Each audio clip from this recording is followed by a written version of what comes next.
Poirier, la communication est rétablie, mon Claude. Alors, Oui. on parlait justement de ces gangs de rue, du phénomène qui prend de l'ampleur, et je soulignais que les images diffusées, bien sûr, parce qu'ils ont beaucoup de plaisir à se tourner eux-mêmes ou à tourner ces images. Et qu'est-ce qu'on peut faire finalement pour aider ou pour finalement venir à bout de ce phénomène? Bien, on se rappellera qu'il y a quelque temps, le ministre de la Sécurité publique a formé une escouade. Ça implique la police de Montréal, la Sûreté du Québec, police de Laval, police de la Rive-Sud, Longueuil, entre autres.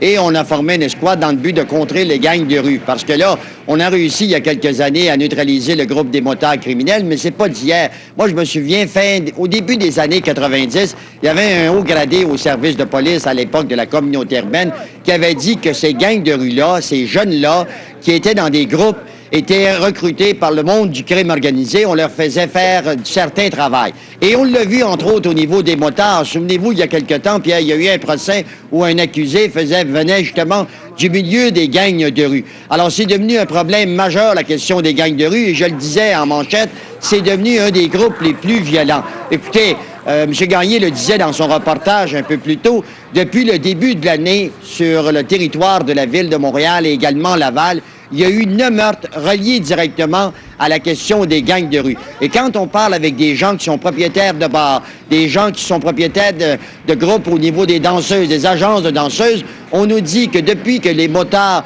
ont été effacés d'une certaine façon sur le territoire de la ville de Montréal, la Rive-Sud et la Rive-Nord, ce sont les gangs de rue qui entrent dans des bars, qui laissent savoir aux propriétaires, c'est nous autres maintenant qui prennent le contrôle de la vente de la drogue. Alors, c'est devenu des groupes extrêmement violents, puis il est temps que les autorités policières et surtout le ministère de la Sécurité publique prennent les moyens pour contrôler ces groupes-là, parce que ça devient extrêmement dangereux. Ils sont violents, puis ils reculent devant rien, puis n'hésiteront pas à tirer, même s'il y a des honnêtes citoyens sur leur chemin, Pierre. Est-ce qu'ils ont les moyens de le faire, de s'opposer ou d'intervenir? Oui, je pense qu'ils ont le moyen, puis ils ont décidé de prendre les moyens avec l'échange d'informations, puis il est à temps que quelqu'un au niveau des autorités policières prenne ses responsabilités, parce que ça vient de prendre de plus en plus d'ampleur la question des gangs de rue au Québec. Merci, Claude. Au revoir, Pierre.